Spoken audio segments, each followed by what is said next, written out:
Sunrise and sunset, promise and fulfillment, birth and death.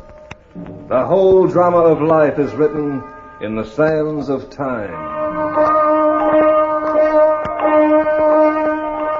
We present a new series of radio programs, The Clock.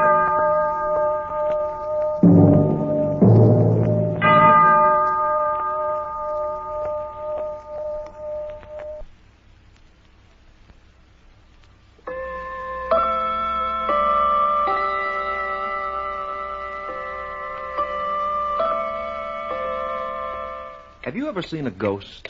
I mean a real honest-to-goodness phantom, complete with translucent bedsheet and staring eyes, surrounded by a sickly greenish glow? Have you? Well, I've spent many a night in my niche above the sexton's bedroom window, watching the acres of tombstones in the graveyard below by the light of the silvery moon, checking off the witching hours without so much as even seeing a bony hand or chilling to the anguished wail of a tortured spirit. However, ghosts do exist for some people.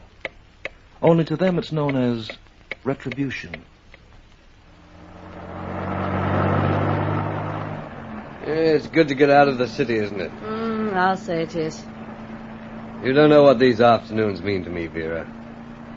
You don't know how insufferable it is for me to see you only once a week. Vera. Yes?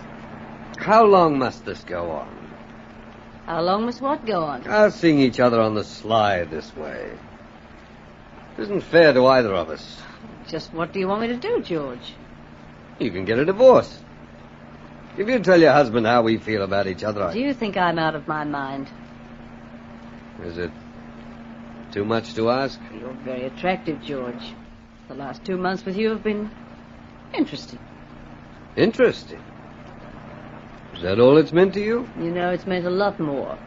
After all, he does have money, and a great deal of it. Sometimes you frighten me, Vera. Do I? You're so cold-blooded. About us. I'm afraid you don't completely understand me. Perhaps I don't. I hardly know my husband. We met 2 months ago, and we were married inside of a week. Then, unfortunately, I met you. Unfortunately? Is that how you feel? Oh, Frank's unattractive. He's dull. But he's given me what I've always wanted. Beautiful clothes, home that other women envy.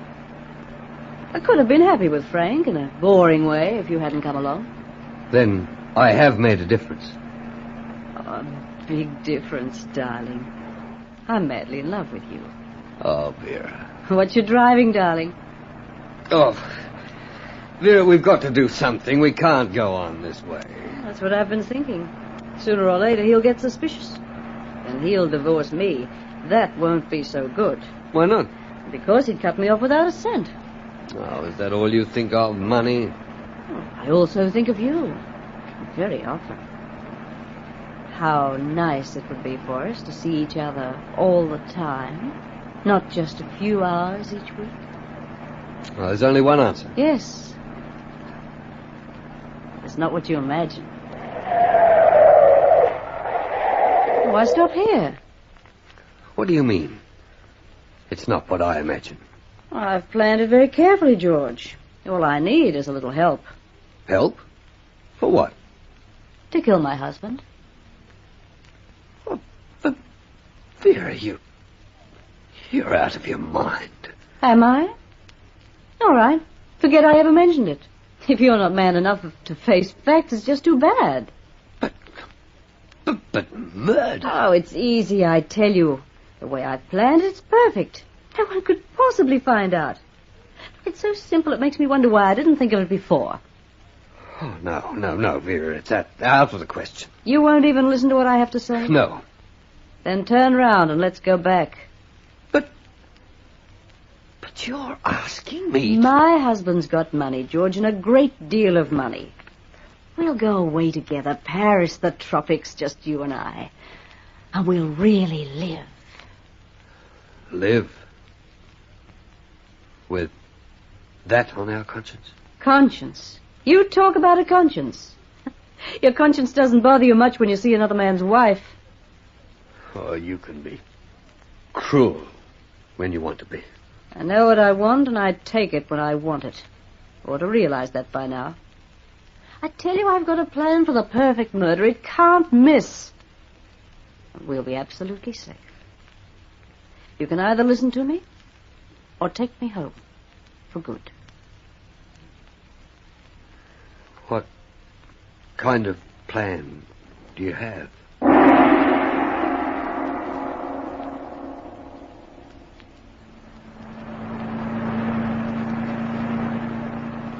I can't understand why you insisted on our driving upstate today, Vera. I was looking forward to having dinner in town. But I know the most wonderful place, Frank. It's only a few miles from here. The city's been stuffy lately without you. Oh. Did you miss me while I was away? Like mad. Sweet. Now, keep your eye on the road, darling. We don't want any accidents.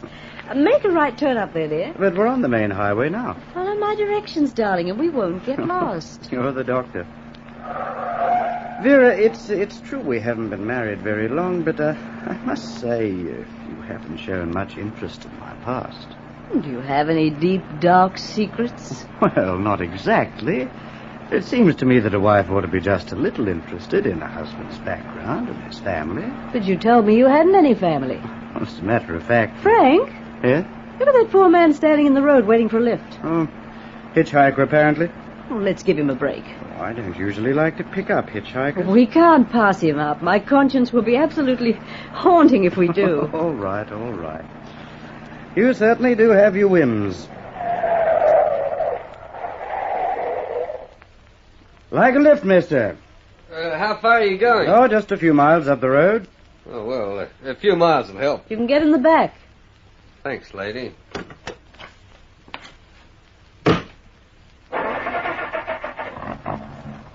I'm on my way to Albany.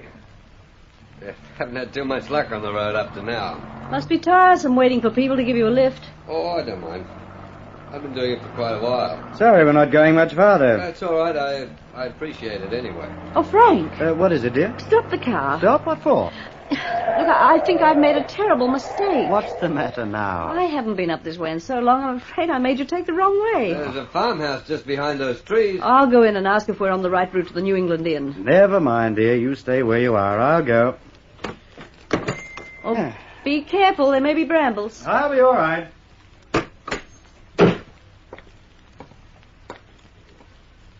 Quick, get into the front seat, George. Oh, Vera, I can't go through with Are it. you turning chicken-hearted on me? I've never even seen you before. How can I kill a man? You'll either go through with this, or so help me, you'll never see me again. Don't you see how simple it is? We've checked everything thoroughly, haven't we? Yes, but... We know that farmhouse is deserted, and there's rarely any traffic on this road. No one in the world could possibly suspect. He's coming back. Stop the car. Vera. If I knew how to drive, I'd do it myself. Stop the car, you fool. No one at home in that farmhouse. Hey, what's the idea? Hit him. Where are you going? Hey!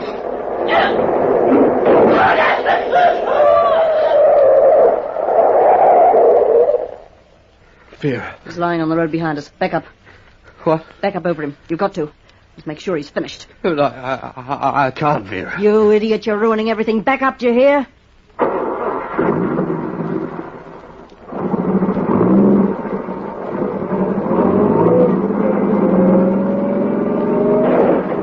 All right. Stop the car. Look at you. Oh, get out and start walking. Leave the rest to me. For heaven's sake, pull yourself together when you get back to town. I'll try. It's finished. The rest is easy. Aren't you glad now that you listened to me? Mrs. Bascom? Yes? I'm Detective Haynes, Police Department. Police? I'm very sorry to trouble you this way. I know what a difficult time you're having, but there are one or two questions, routine. I told everything to the motorcycle policeman when he found this. Well, you were so hysterical at the time, he didn't quite understand you. That's why I'm here, to verify the facts. We were driving north, and we were supposed to stop off for dinner at the New England Inn. That's why you were on that side road, is that it? Yes, near the farmhouse. One of the tires blew out. Yes, we found the nail. My husband left the car to investigate. The flat was in the back. The car was on a hill. As he bent over behind the tire, the car crushed him to death. What did you do when the car began to move? I can't drive, but I pulled at the wheel, and the car slid into that ditch where it was found. You touched absolutely nothing inside the car except the wheel? I told you I couldn't drive, officer. Yes, we know that, Mrs. Bashcom. The circumstances made it necessary for us to investigate every aspect of the case. I guess the handbrake could have slipped. It's happened before. Handbrake? Well, we found the handbrake on, but not completely set. I'm afraid Mr. Bashcom was a bit careless, and carelessness in an automobile is not very healthy. If you have any more questions, please get them over with. No. That's all I wanted to ask you, Mrs. Bashcom. Well, I'll turn my report in and mark it accidental death. Vera. I told you not to come to the house so soon. Oh, no one saw me, Vera. I just couldn't stay alone by myself. I had to have someone to talk to. All right. Sit down and relax. You look terrible. Vera, is everything all right? Of course everything's all right. Could be better. The police have closed the case. They even felt sorry for me, the poor dears. They were sweet. Well, then, we have nothing to worry about? Nothing at all. It was perfect. No one in the world could suspect us. I'll feel better after a while. I mean, give me a few days to straighten myself out. I'll be all right, Vera. What you need is a drink. Yes, I could stand one. So could I. The funeral was a terrible bore. Thank goodness it's over. What do you have, George? Scotch or rye? George? Scotch. It's snowing outside. It started when I came in. I like the suburbs very much. Let's live here, Vera, when we're married. Anything you say, darling. Will you take it straight?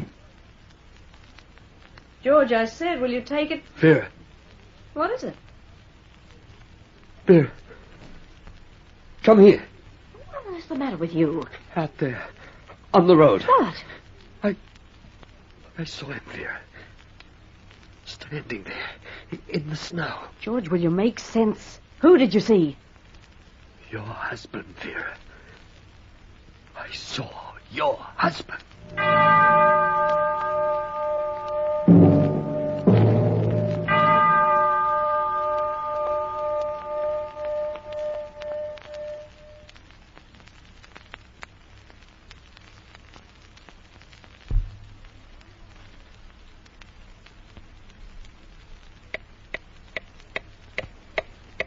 From the beginning of time, there have been those who tried to compare the human mind with some well-made machine. And perhaps it's true. For the workings of the intellect are as delicate and as intricate as any mechanism could possibly be. There is one essential difference, however.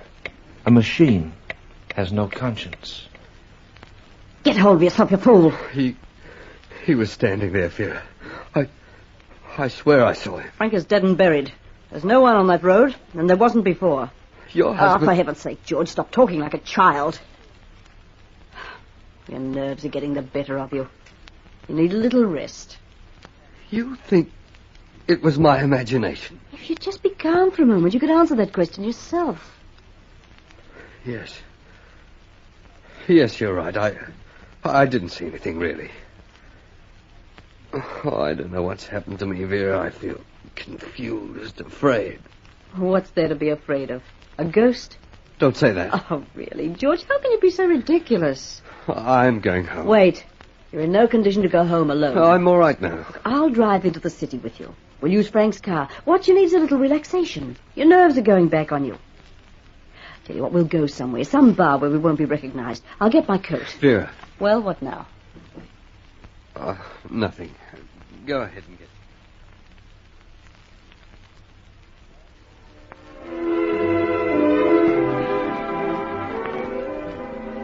Want to sit in the booth? I'd just as soon stand at the bar. All right. I'll see you in just a minute. Where are you going? I've got to make a phone call. Frank's partner. What's the matter with you? Must you jump at everything I say? Well, just as soon you wouldn't leave me for long, that's all. Mama won't leave you, not if Mama can help it. Now snap out of it. Order me an old-fashioned. What'll be, sir? Oh, one old-fashioned, one straight rye. One old-fashioned, one straight rye. You've got quite a few people in here tonight, haven't you? Yes, we always fill up about this time, sir. I haven't seen you in here before, have I? No, I don't think you have. Mister, you feel okay? Yes, I'm fine. Why? Well, you look kind of pale. Oh, I had a cold for the past few days. It took a lot out of me. What you need is a rock and rye. Let me fix one up for you. No, a straight rye's fine. I tell you, this can't be beat. I even take it myself when... Hey, what's eating you, mister? That man at the end of the bar. What man? Tell him to go away. He's dead, I tell you. Tell him to go away. Mister, for the love of Mike. What's the matter, George? Vera, Is this guy your husband, lady? He's all right. Just nerves, that's all. I saw him again, Vera. I tell you, I saw him George, for again. heaven's sake. He was yelling about some guy at the end of the bar. There's nobody up there but the cashier. Here, thanks for your trouble. Much obliged, lady. Vera, I swear I saw him. Shut up. You better take him home, lady. He's in bad shape. He's had too much to drink. Take my arm, George. Be quiet.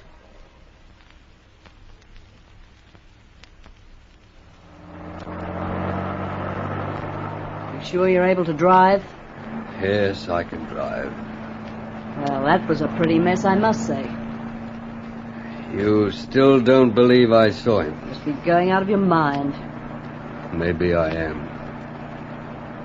Maybe that's what's happening to me. I don't know. George, Well, do you know the penalty in this state for murder? what are you talking about? Would you like to see us both get the chair? Don't talk nonsense. Just keep on acting the way you have been. That's all we need. Just keep on seeing things. We'll both end up in quick time. Oh, don't talk that way. Maybe you're not worried about your own life, but I'm worried about mine. I planned this thing without a hitch. And now you're whining and slobbering our way right into the arms of the police. But why don't you believe me, Vera? He was standing there. I'd stake my life on it. He was standing there watching. And what else did he do? Rustle his wings and play a tune on his harp? I can't make you realize. That you've seen a ghost? Who do you think you're dealing with, a fool? Are you going nuts or me? Your imagination's running you ragged. You've lost your nerve and you're whimpering like a puppy. Well, I'm only human. What do you expect me to say and do when... When what? Oh, let's not talk about it anymore, Vera. But we're going to talk about it. This is serious. If I hadn't come back to that bar when I did, you might have said just a little too much. As it is, I'm scared stiff that bartender might get suspicious. Oh, we won't remember us. We've never come to this part of town before.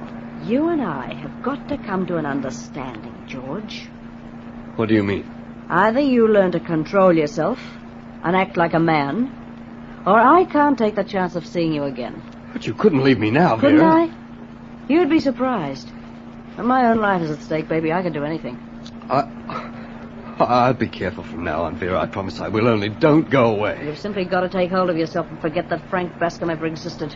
Oh, if I only could. You can and you will. Vera, let's get away.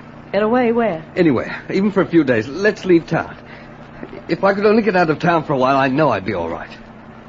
Maybe that's not a bad idea. Yeah, suppose I drive back to my apartment and get some things, and then we can drive to your home and pick up what you need, and we leave. You mean tonight? I've got to get away, Vera. I can't stand here any longer. I'll go crazy if I do. I picked a fine lover.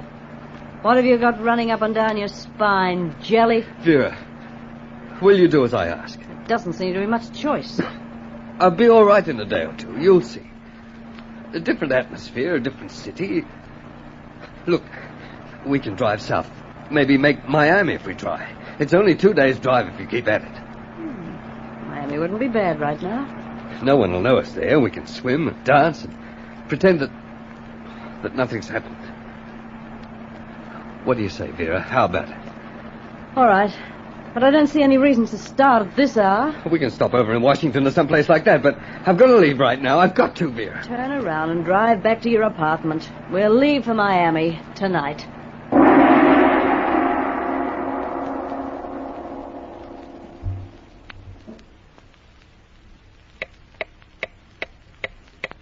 You don't believe in ghosts? Well, neither did Vera and George until... But listen as the clock moves on.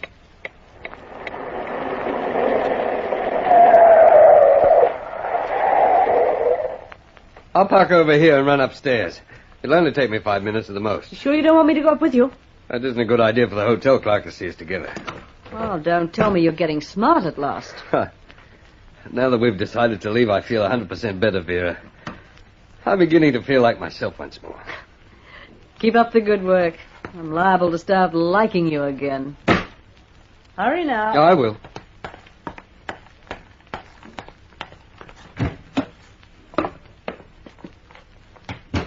Good evening, Mr. Bailey. Good evening, Harry. It sure is snowing, huh? Yes. There's a gentleman been asking for you. He's waiting upstairs. He's been waiting a long time. What? What does he look like? Oh, about this tall, thin, 45 maybe. Ah, there he is now, coming down the stairs. He wanted... No. No, it's him. I've got to get out of here. Mr. Bailey! George! George, what is He's it? in there. Who? Frank. Are you crazy? The hotel clerk saw him, Vera. He's waiting for me upstairs. Did you see him too? No, but the clerk did. He told me he did. How do you know it wasn't someone else? It could have been someone else, you know. A friend might have dropped in. It was Frank, your husband. I know it was. But we'll get away. This time we'll make sure to get away. George, you're driving too fast. The streets are slippery. I'll get away from him if it's the last thing I do. Vera, look, behind us. What? There's a car back there. We're being followed. I can see him through the glass. George, be careful. Slow down and let me out of here. If this is it, I'm willing to face it. I'm tired of being hounded. We'll get away from him now or never. You're doing 70, George, for heaven's sake. 70? I'll do 80. I'll fly if I have to. So help me out. George, no! Stop it! Stop it! Stop it!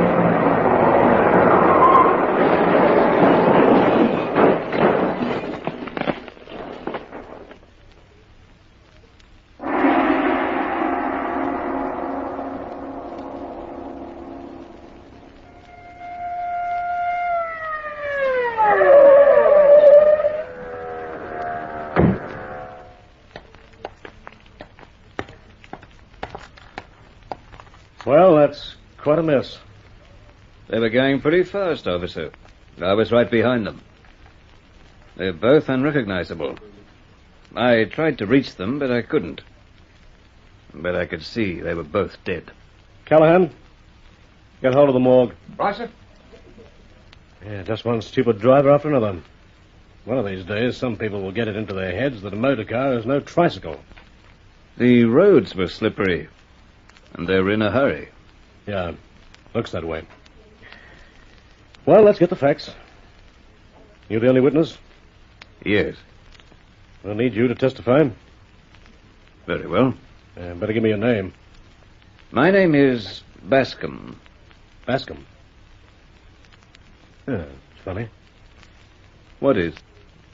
I ran into another case the other day. Guy in his car. His name was Bascom, too. Frank Bascom. I know. What do you mean you know? Frank Bascom was my brother. My twin brother.